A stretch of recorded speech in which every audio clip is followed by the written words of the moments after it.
Hi guys. So we're going to continue spinning the overdyed fibers.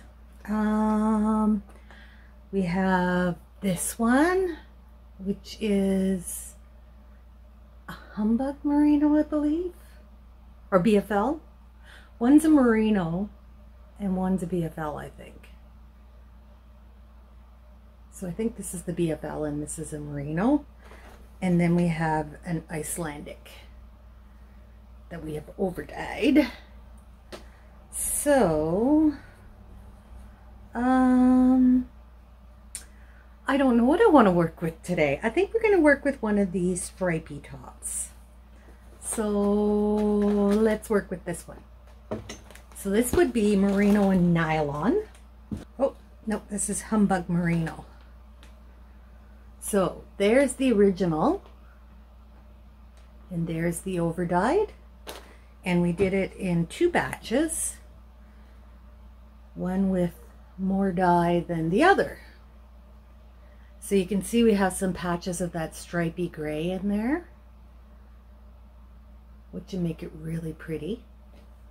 And I have no idea what we're going to do with this, other than spit it. We can add in some of the uncolored top as well. I'm very uninspired today. I think what we'll do, I know what might be fun. Why don't we take some of this, we'll just work with the one braid. We'll take this part and we will spin it and chain ply it. Then we'll take this part and we'll make 2 singles and ply them, and then we'll see how the color play is different depending on the method you spin them in, because the dye jobs are close enough that we'll get an idea of how that'll work. Oh, I like this idea. All right, I'm gonna get the camera set up and we'll get spinning. We'll just do some nice singles straight from the top, and the difference will all be in the plying. All right, okay, 1 second. All right, this first one's going to be for chain plying, so we're going to divide the braid into 4, and we're going to spin for up the green end, so that way we can keep everything going in the right direction.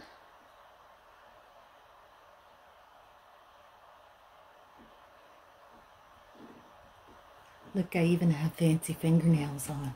Totally fake, of course, because I cannot grow fingernails to save my life.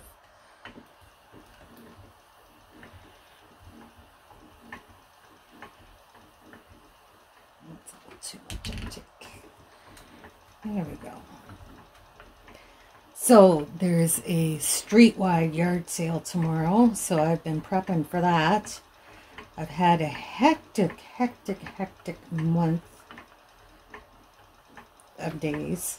It's just been all over the place with vehicle breakdowns and people needing rescue and doctor's appointments for people.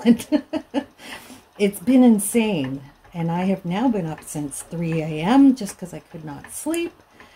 So I figured it was time to do some spinning and just relax. So you don't need to listen to me ramble while I'm spinning this, so I will put you on time lapse and we'll get this spun up, and I will be back when we're ready to ply.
So this is the singles for chain plying.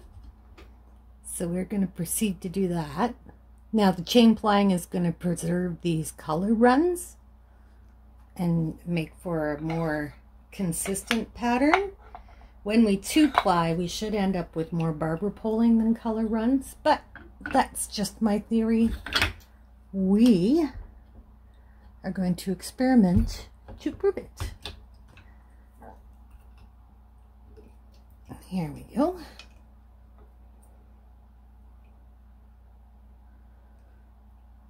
Let me just get this loaded up, and I will just do a quick overview of how I chain ply, just for some new people who haven't seen it before, and show my scar. On Lendrum wheels, getting this groove worn into your flyer is a badge of honor. That's my scar.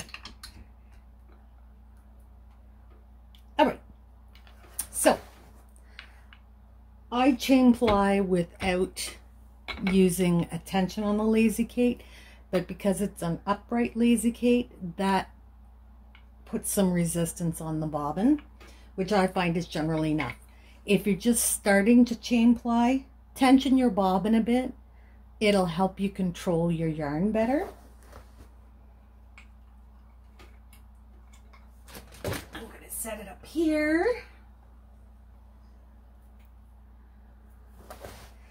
All right, so I spun S, I'm going to ply Z. Now, I'm going to slow down quite a bit, use a big whirl. I always find that with chain plying, trying to remember how to tie a square knot. Oh, this leader's done anyways, I'm just going to knot it. With chain plying, yes, it's very easy to add a lot of twist without meaning to. So I find what helps me is to use my biggest whirl. Okay, we got them knotted together. I use my biggest whirl, and I use a lot of uptake, so I can kind of brace against the pull. So we're going to start with making a loop and then pull through. I don't want to get that on my leader. There we go. Okay. So can we see that? So basically I have the loop here. I hold it in this hand and it's coming in from over here. So as I spin, I reach through that loop, grab the yarn, pull it through, make a new loop, and just slide that twist in and keep going. Now, the reason I like to use a high uptake is if I lower this, when I come to this point, I'm not sure if you guys can see this. Hold on.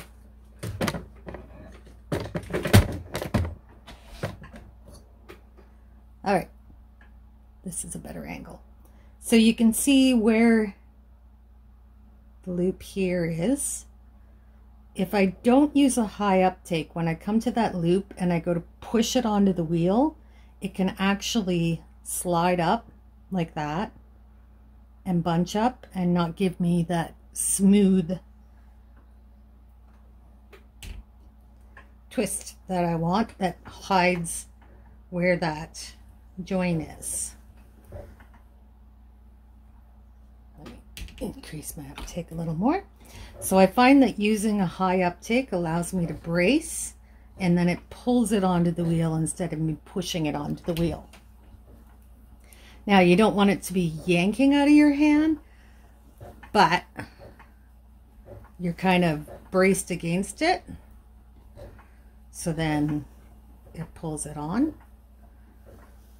as you're making your next loop. Oh my gosh, these colors are amazing. Now, try to find a way that's comfortable for you to spin. You can see where that join is there. I initially would spin the other way. I would use, see, I can't even do it anymore. I'd use this hand to make the loop, and it was too awkward for me. But as soon as I changed to going this way, things went much smoother. See, there's why. Just trying to fix that. It kind of bunched up because I was mucking about.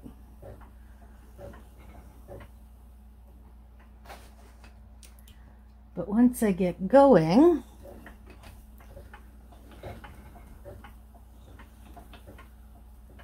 now see, this is why I tell you to tension your Lazy Kate.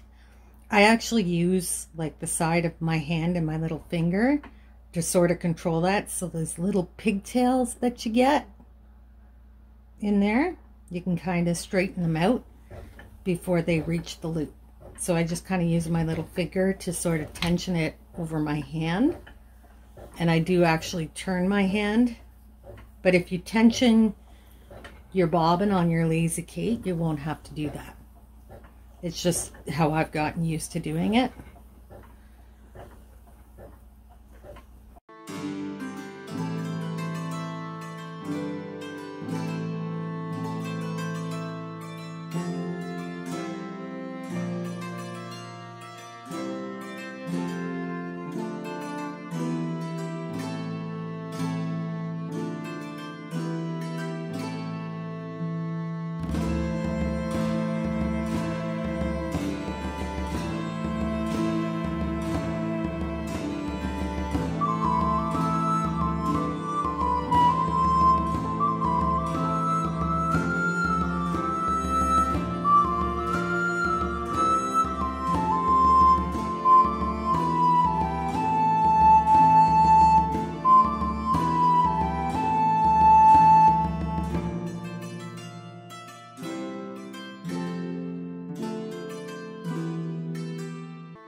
spinning's all done, and the swatch is knitted.